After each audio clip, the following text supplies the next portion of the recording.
Good afternoon, everybody. Welcome to Focal Points. Today is a very special day. The CDC has officially reversed its stance on vaccines and autism after about 30 years. And today we have Dr. Peter McCullough, president of McCullough Foundation, and John Leake, vice president of the McCullough Foundation. And we're going to talk all about this, what it means, and why it happened. So, John, do you want to take it away? Yeah, I think that our starting point, and I think all of us can agree on this, it really began during the COVID-19 pandemic, the extremely aggressive rollout of this new genetic technology, the so-called messenger RNA gene therapy shots, with Pfizer and Moderna being the two much touted candidates. And we perceived that this is so aggressive, this is so fanatic, they're just fanatical, there just doesn't seem to be any kind of cautionary principles being applied to this. And what we observed is the great heresy that we are having to contend with in terms of accusations is that anything that promotes vaccine hesitation.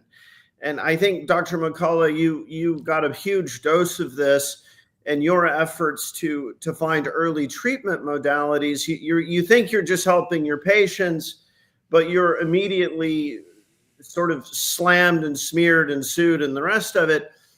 And I remember when you began to think the heresy that I am apparently guilty of is promoting vaccine hesitation.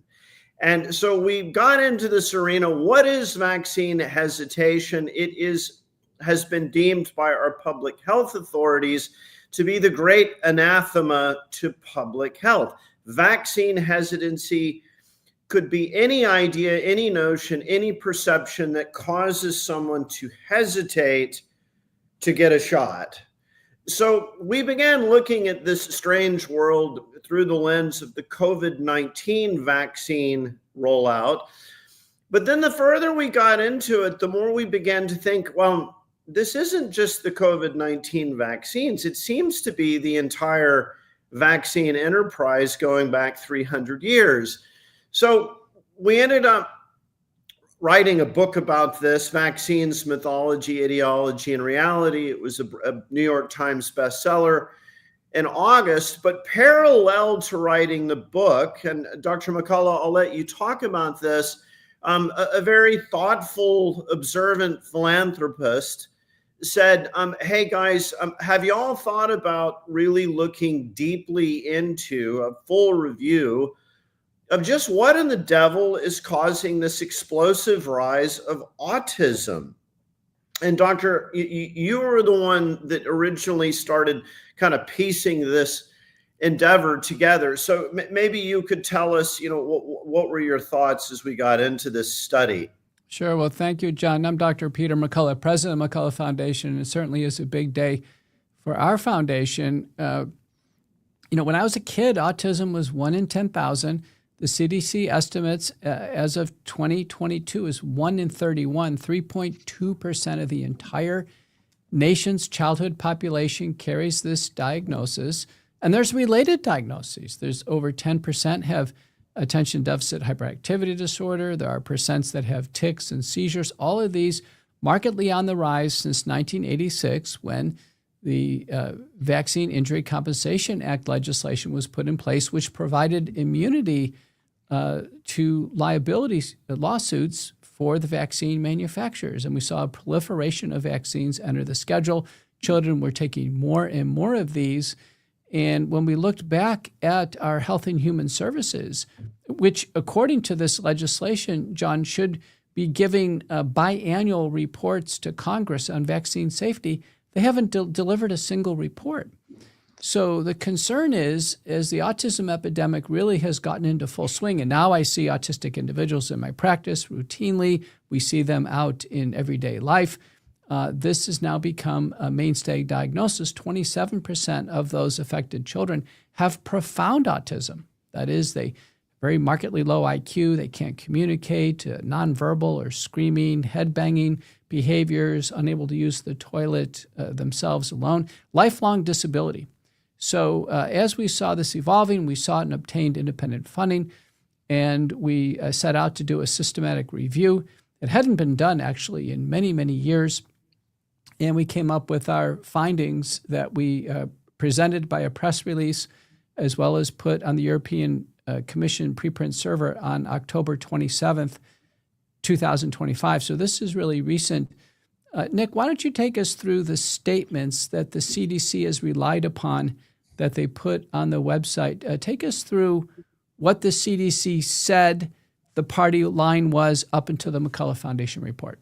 Yeah, so before the CDC on their own webpage literally had this page we're looking at right here, but they said without a doubt that vaccines do not cause autism. So they basically had a indefensible fraudulent claim that was not supported by any evidence. And so that was there for many, many, many years until yesterday, when they decided to finally reverse course and act upon the actual totality of evidence. And so now on the CDC Autism and Vaccines website, they have 3 key points.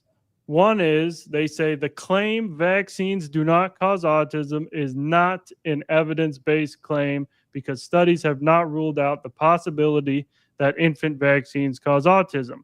And then they went on to say studies supporting a link have been ignored by health authorities. And so both of those are true.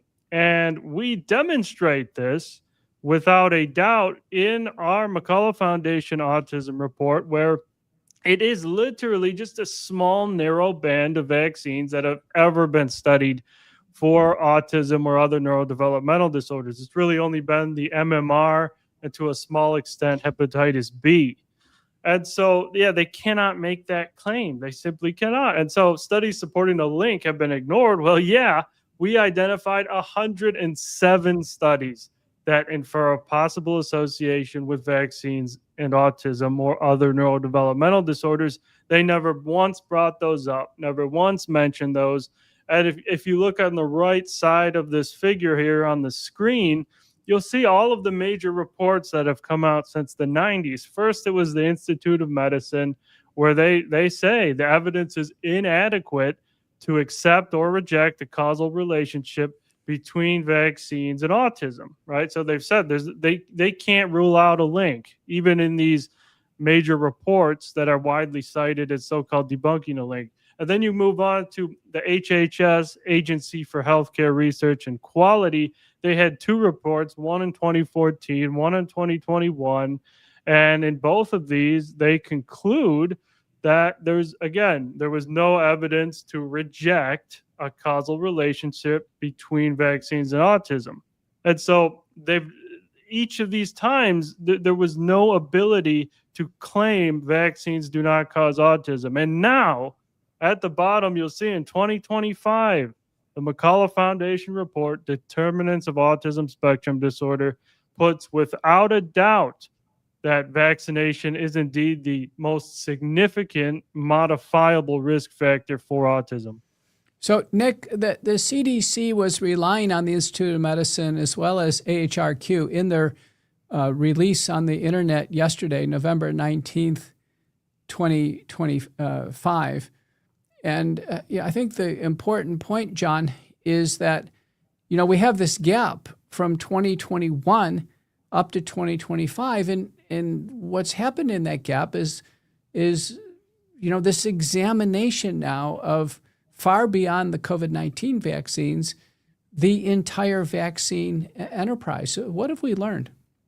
Well, what we've learned is that, for example, this long-standing assertion, vaccines don't cause autism. This has been repeated ad nauseum like a mantra on television. Sanjay Gupta has been fond of repeating this again and again on his CNN medical show.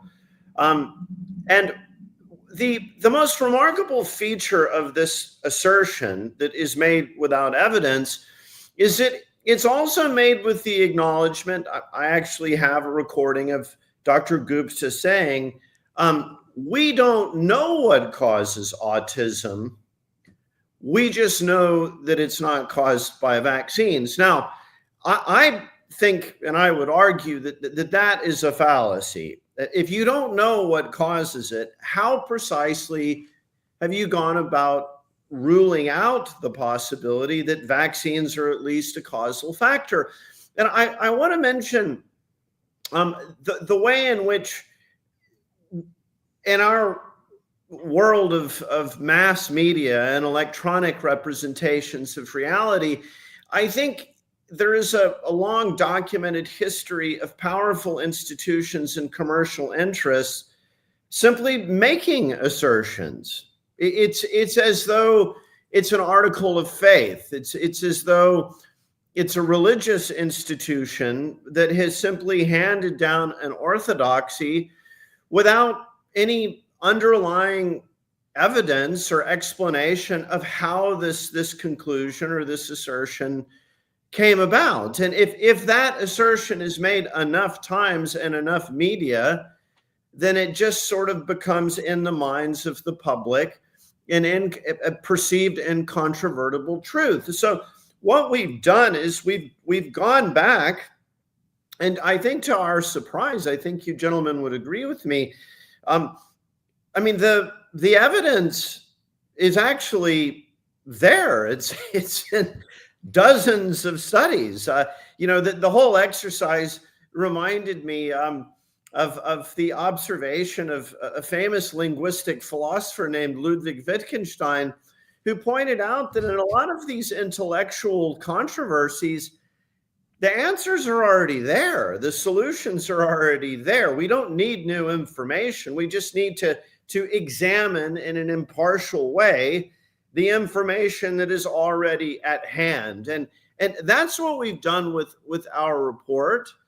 And it's very gratifying to see that just 3 weeks later, the CDC is acknowledging or recognizing the basic findings of our report.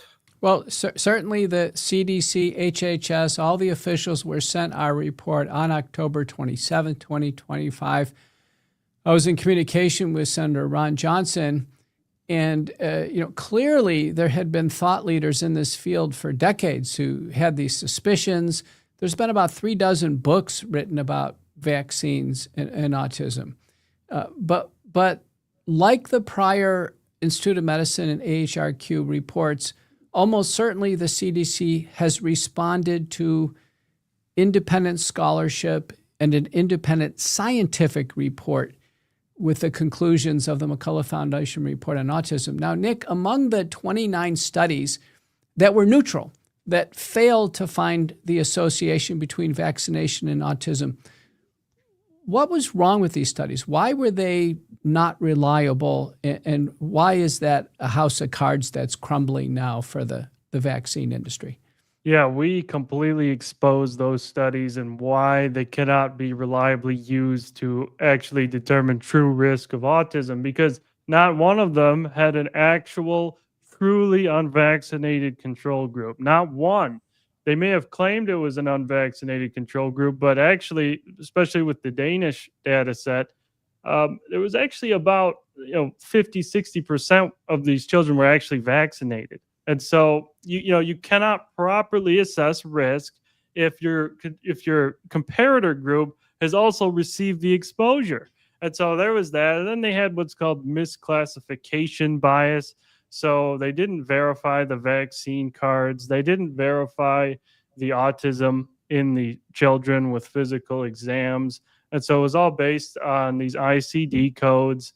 And, you could keep going down the list of flaws they had there. A lot of the times they employed certain statistical tricks to lower their associations, and then later reanalyses of the same data sets, particularly Anderson and colleagues that looked at aluminum recently. In the supplementary data sets, there actually are increased risks of neurodevelopmental disorders that the authors simply do not report on.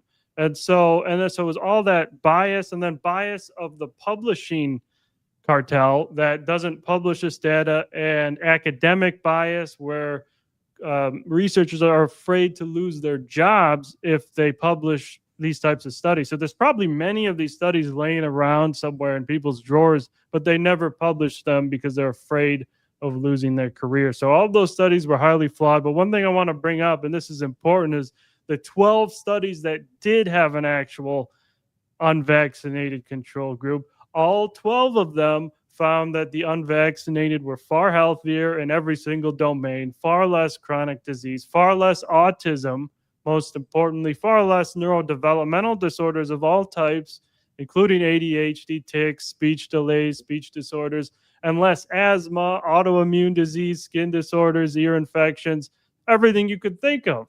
And so it was quite undeniable.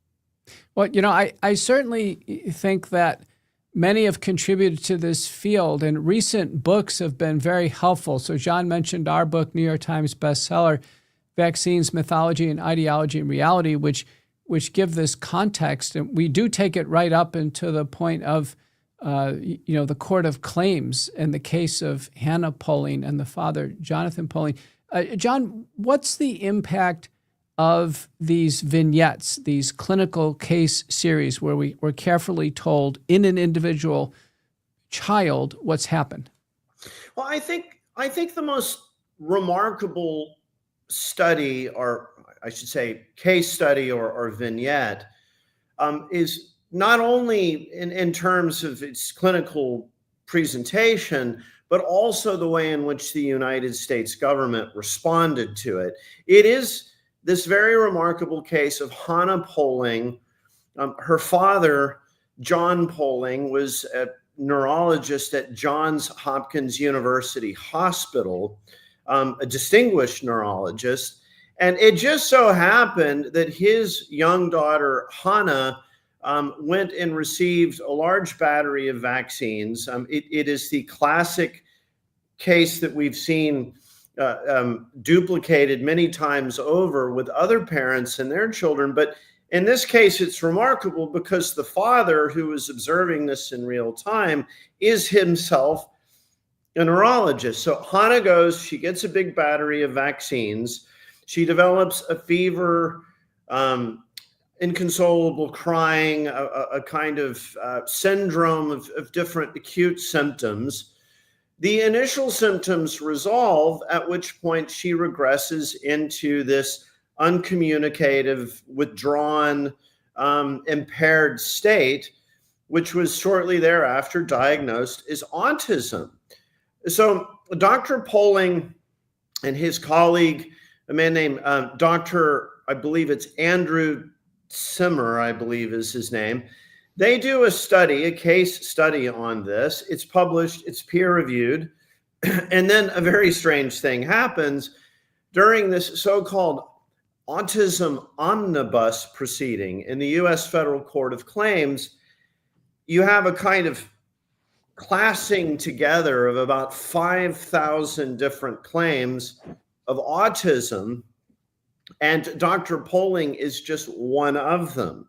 And I think it's very important, if you want to understand how this whole story has been handled, or I would say mishandled in the public forum, what you see is once it becomes evident to the U.S. Justice Department defendants in this case that one of the claimants in the autism omnibus proceeding is Dr. Poling, who's not just any parent. He's a Johns Hopkins Medical Center neurologist. What we now know is that the U.S. Department of Justice defending attorneys, they then take Dr. Poling and his wife aside and they say, look, we're going to acknowledge that in your case, the vaccines did cause Hannah's autism, but we would prefer that this be done as a separate acknowledgement, that in other words, we remove you from the autism omnibus proceedings.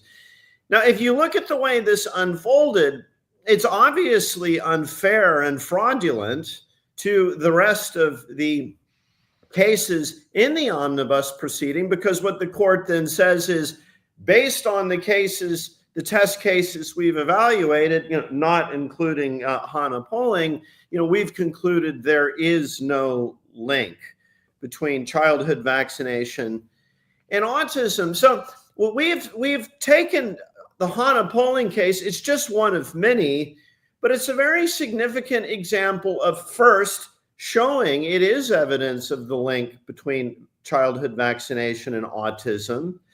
But it's also a very dark and disturbing example of the way the United States government has handled this.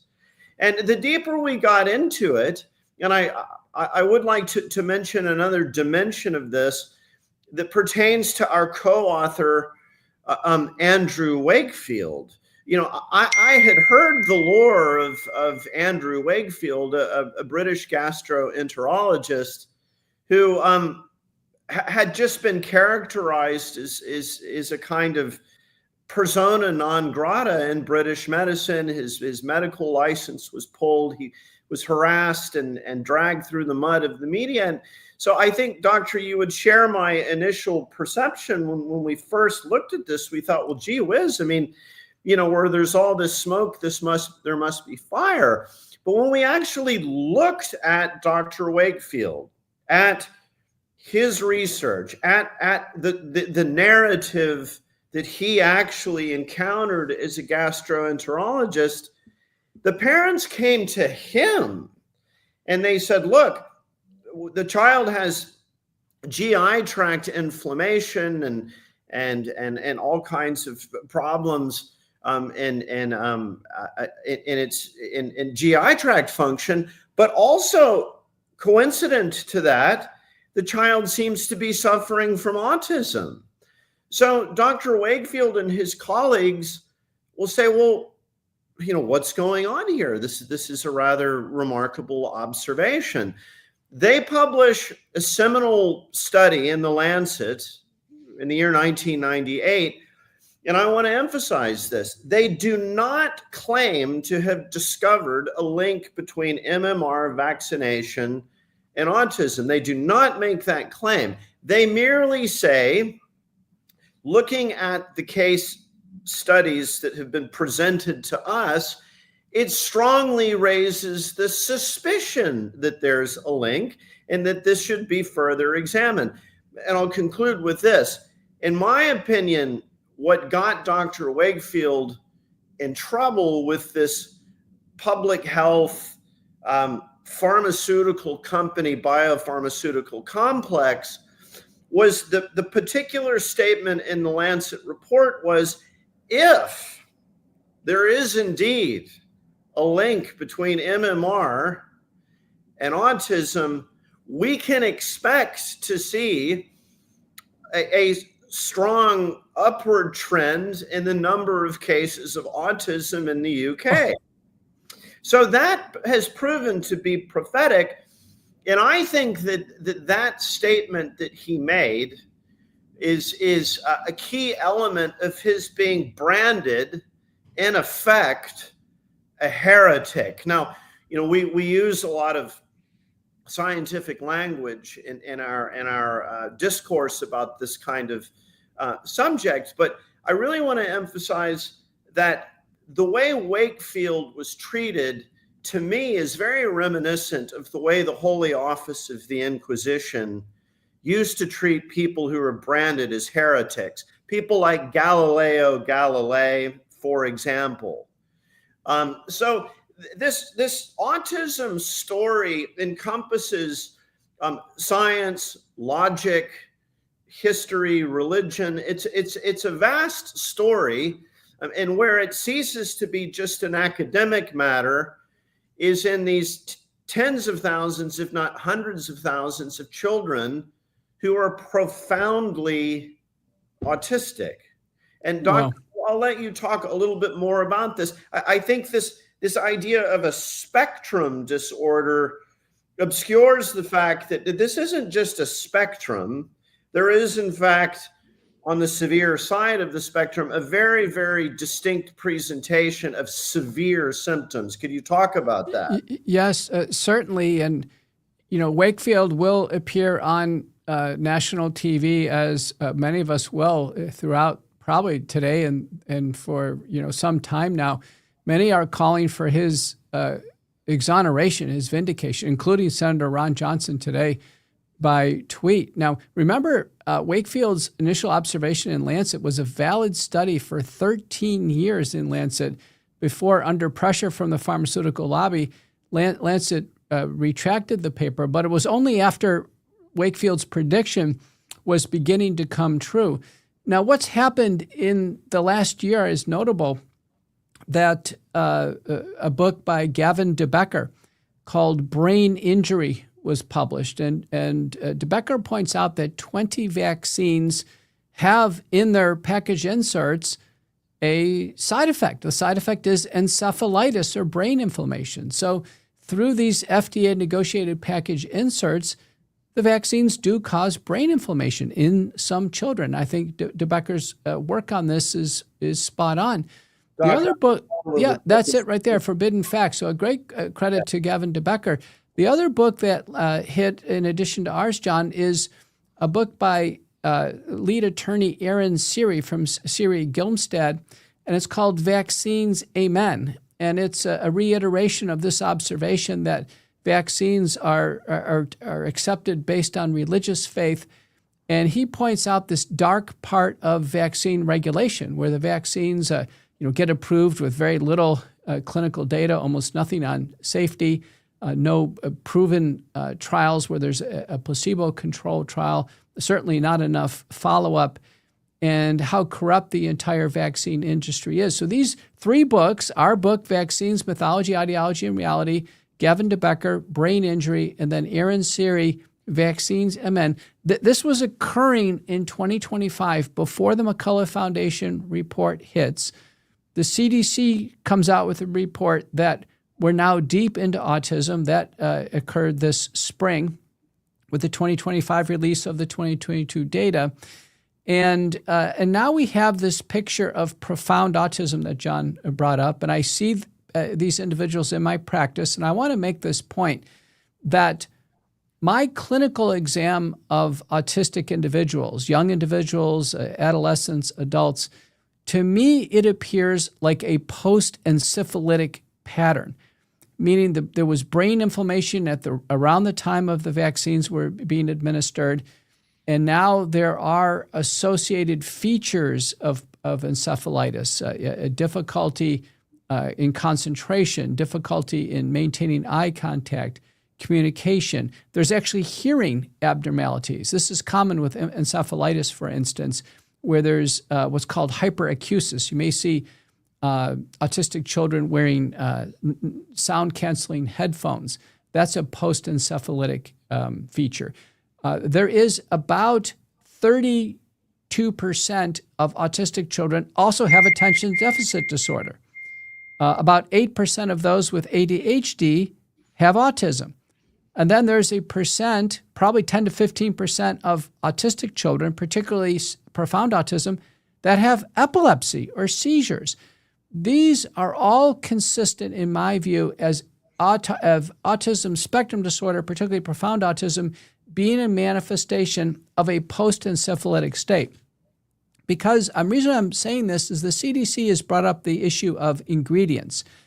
And many have seen exhaustive analyses on mercury, thiomersal, which has largely been removed from the vaccines, save for 4% of the influenza vaccines. So it's out.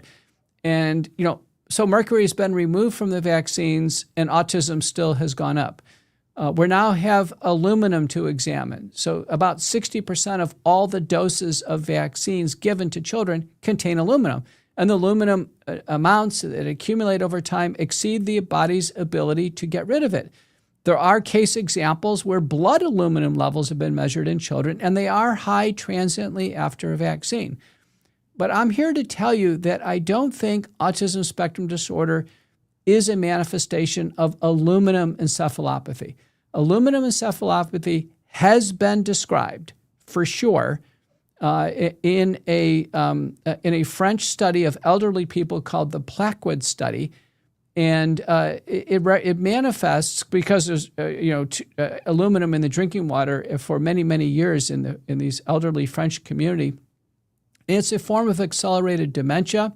It has a physical exam feature of a clonus or myoclonus, which is a ratcheting of the muscles and a certain pattern on reflex, and can be associated with in a sense almost like a delirium. The same would be true from aluminum encephalopathy in hemodialysis patients. So it's my interpretation that the metals, both mercury and aluminum, contribute to brain inflammation or encephalitis, but they themselves are not an etiologic factor or a central factor in the development of autism spectrum disorder. Meaning, like with mercury, removing that from the vaccines did not stop the autism epidemic, and I don't think removing aluminum from the vaccines will stop the autism epidemic because it's global brain inflammation that's inherent to the vaccine ingredients, the main ingredients, which include the antigens or the attenuated viral strains or killed viral strains. So, Nick, what do you see out there in terms of mainstream media and social media reaction to this development from the CDC, which, but by the way, the CDC had no press release on this. This is probably one of the most profound statements the CDC has made about childhood vaccines in many decades, and no press release. Nick, what are you seeing out there? Yeah, well, you read my mind. I was just searching that up, and it's not surprising. We look at every single mainstream media site is lashing out in a panic ever since this happened. For example, let's see here. Where do they mention misinformation? Here we go. CDC website changed to include false claims that link autism to vaccines. CNN. Let's see what else. CDC replaces website on vaccines and autism with false and misleading claims. CDC vaccine website promotes anti-science claims. Yeah. Rich, if I could just interject, what you're seeing, and this is not an exaggeration, that this is not just some vague metaphor. That this is the exact equivalent during the Counter-Reformation of the Holy Office of the Inquisition trying to stamp out heresy. None of I scanned through some of these stories. None of them address the evidence. It's just a further. It's a reassertion of an orthodox article of faith.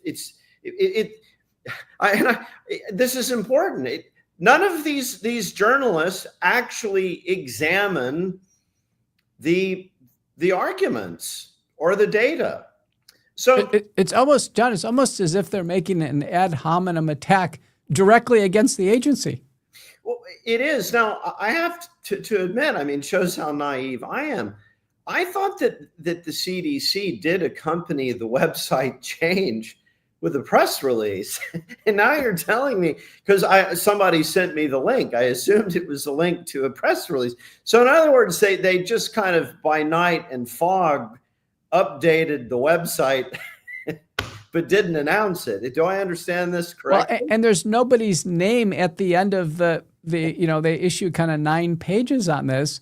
There's no CDC officer or, this is so big, you'd think you'd have, acting CDC director Jim O'Neill. Now, Jim O'Neill did receive the McCullough Foundation report, but this is a stunning development. Now, Nick, what are you seeing on the health freedom side of things out there in social media and in independent media?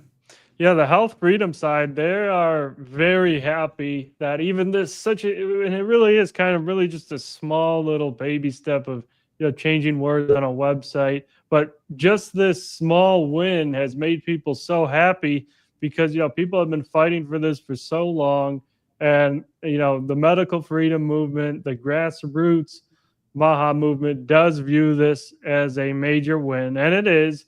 because they are finally reversing their stance on the vaccines and autism. But yeah, we do need to see a press conference, that's for sure. Well, You know, it's quite strange to just roll out such a large change and not give any explanation. Well, in many ways, this is the McCullough Foundation press conference. We did issue a press release on our report October 27, 2025. John, I want to finish with your reflections about the role of public activism out there. The CDC does mention in its website report yesterday that at least half of parents surveyed with children with autism believe the vaccines played a role in the development of autism. Many of these parents have become activists, and we've seen the rise of just, wonderful health activist organizations out there, and their impetus has become greater and greater. What do you think their role is in seeing the change that we just saw over the last 24 hours?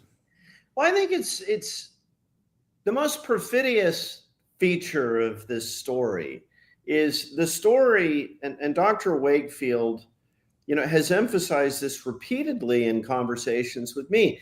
He says, look, it's an old adage of medicine that you have to actually listen to patients. You can't just say, patient comes into my office complaining of something, but what the hell does he know? He's an idiot and he didn't go to medical school. I mean, you're not going to get very far actually as a healer if that's your arrogant academic attitude.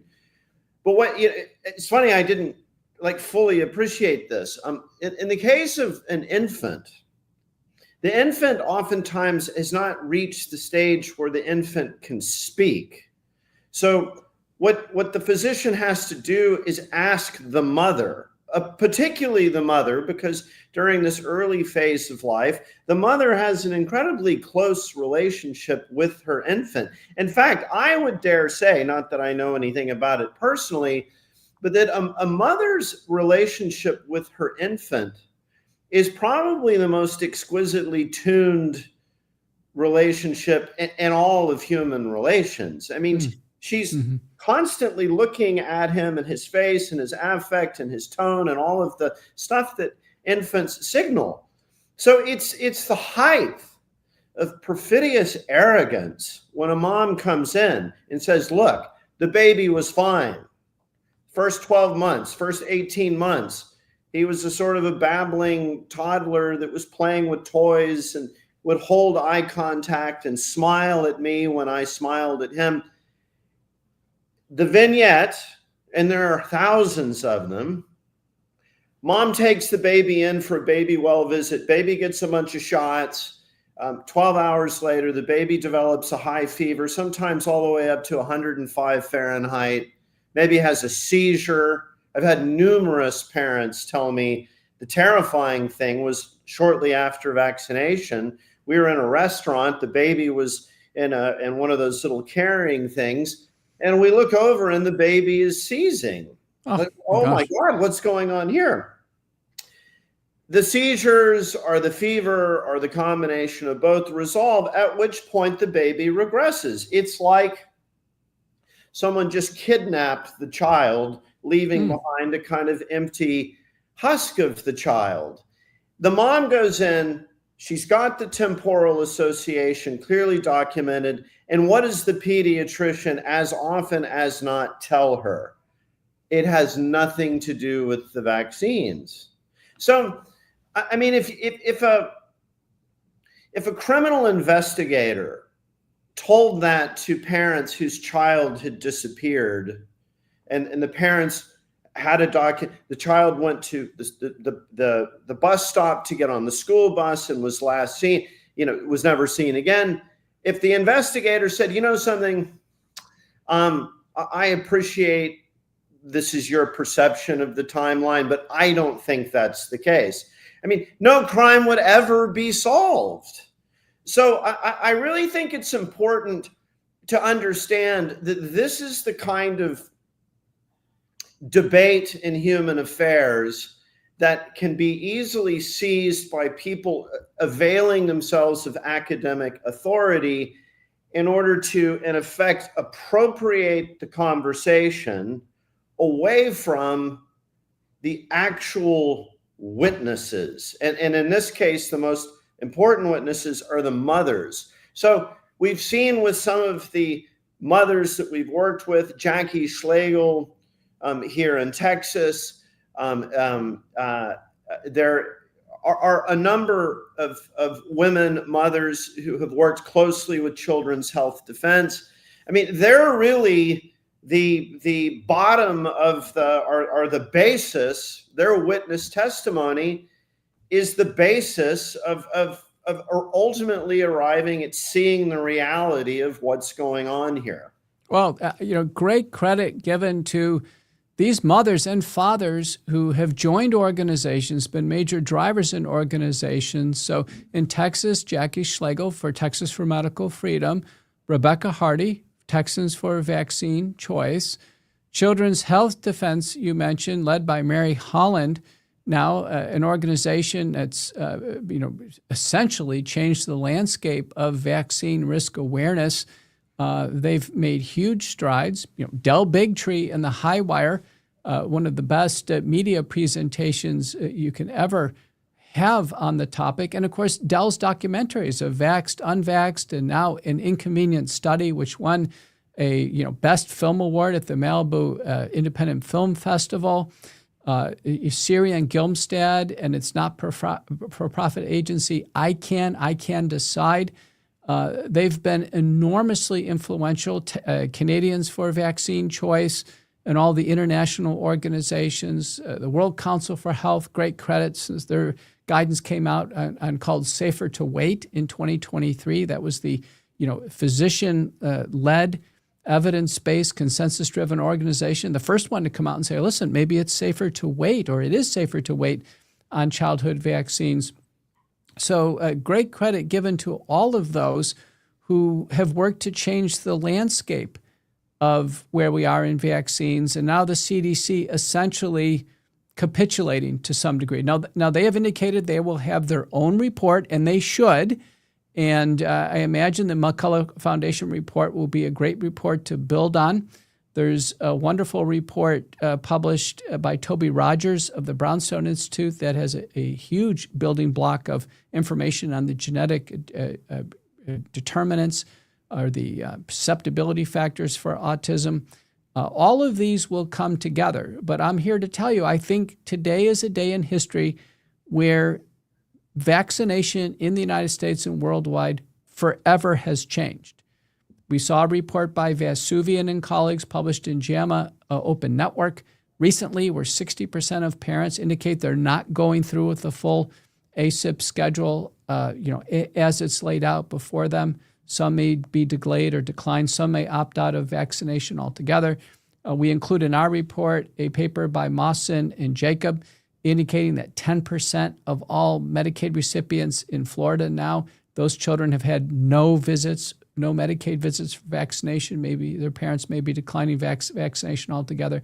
And as Nick Hulscher indicates in our report, 12 studies reassuringly have indicated that if a healthy child born today goes without any vaccines, that they are indeed healthier than their fully vaccinated counterparts. And we have treatments for these vaccine-preventable diseases now, the mortality of which all were substantially reduced long before the vaccines have ever came onto the market and got into popular use. So, Nick, we're going to close out this live broadcast from the McCullough Foundation at this time, but I want you to update our followers about where they can see this broadcast and where they can see our coverage on this late-breaking development from the CDC.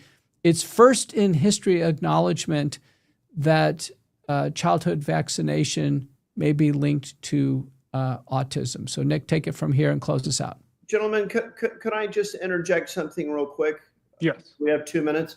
I just wanted to say, if I may, Doctor, what I think is the best way to proceed in terms of investigating and further drilling down on this, if I may. So I think that going forward, the approach to this, the methodology, should be what Sir Austin Bradford Hill did in his examination of, is there a link between smoking over a period of time and lung cancer? And I think it's instructive.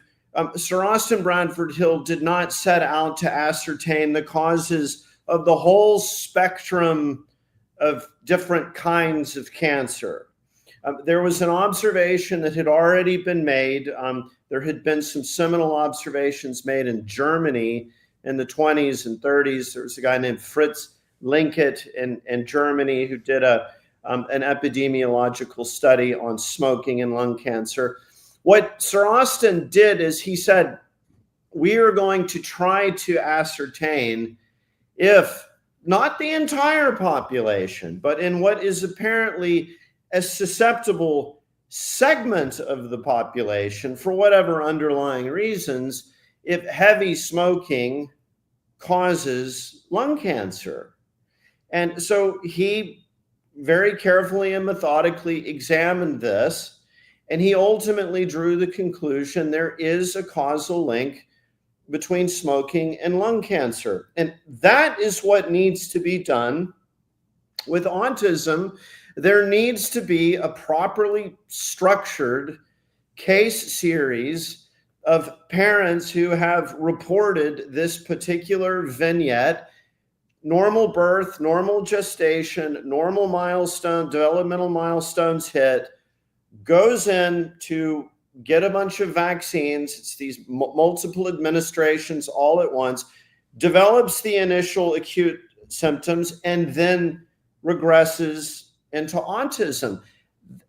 A Bradford Hill style study needs to be done on this, and then that will show the way, just as Sir Austin showed the way with smoking and lung cancer. And John, to qualify that, our next steps at McCullough Foundation specifically to focus on the subset of profound autism, which is unambiguous.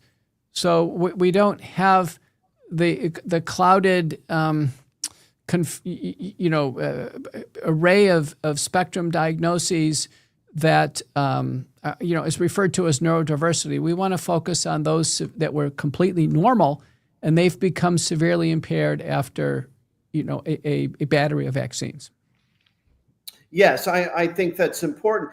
I see autism spectrum disorder as a deliberate muddying of the semantic waters. And I interviewed Gavin DeBecker about his book, and I do want to get the title right, Forbidden Facts. And he independently of me had the exact same perception. This talk of a spectrum is what it's doing is it's diverting attention from identifying a particular symptom that's caused by a particular cause.